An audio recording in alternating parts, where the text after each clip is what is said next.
Crypto fraud is quietly exploding across the state of Ohio. In fact, a new analysis shows reported scam cases jumped from 45 in 2020 to over 1,800 in 2024. Wow. But experts say that's just the tip of the iceberg. Most victims never realize they were scammed. Yeah. Or don't report it. Which is crazy. So joining us now live via Zoom this morning to break down why victims don't report it and what you can do to fight back is the CEO of Lionsgate Network, Bezalel Eithan Raviv. So thank you so much for joining us this morning. But why are crypto scams rising so fast here in Ohio? Thank you, Alex. Thank you, Ellis. Basically, this is a very topic right now. The reason it's so hot is because a lot of people are actually engaged through social media, and perpetrators are actually active online. So unlike what we register as crime, today is actually very active on social media, specifically the Meta platforms, and very recently LinkedIn. People feel very comfortable to interact. However, this is exactly where they are very vulnerable, including online dating websites such as Bumble and Tinder.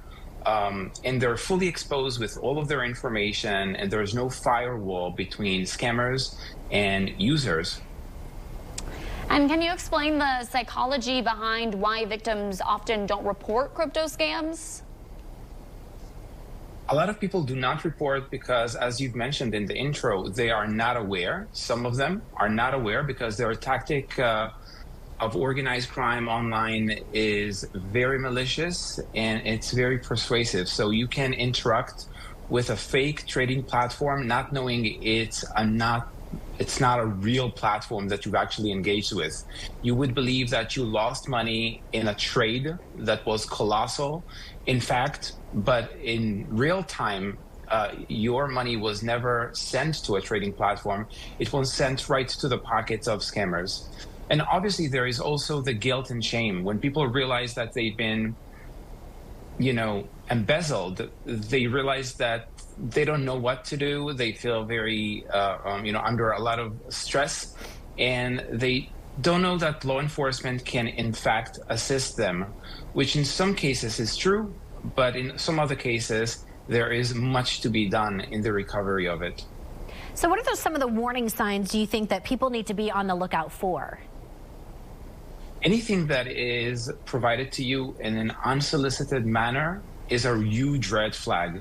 And this is normally how they interact. They would like your post, they would share it, they would comment on it, they would show incredible knowledge about a subject that you are well versed with. And we call this the grooming period, that when you will be interacting with them and you wouldn't suspect anything. After a month or two, or even sometimes 3, they will offer you something incredible. So that's exactly it. That is the moment of truth when you are being offered to penetrate a space, an investment that is too good to be true, and that's for you, red signal to step out. And lastly, what should someone do if they think they've been scammed? Obviously, report it through the IC3 channels.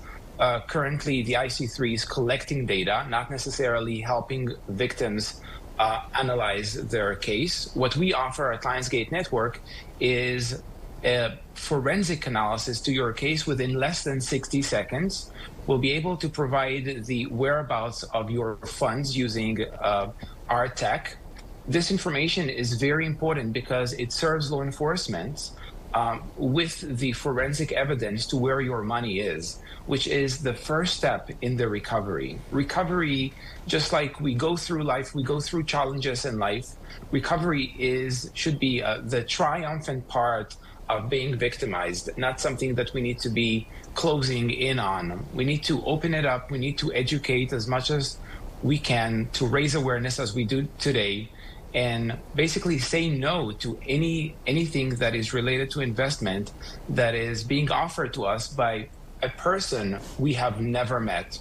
Absolutely. Bezalel, thank you so much for joining us this morning and breaking down this incredibly important topic. We appreciate it. Thank you.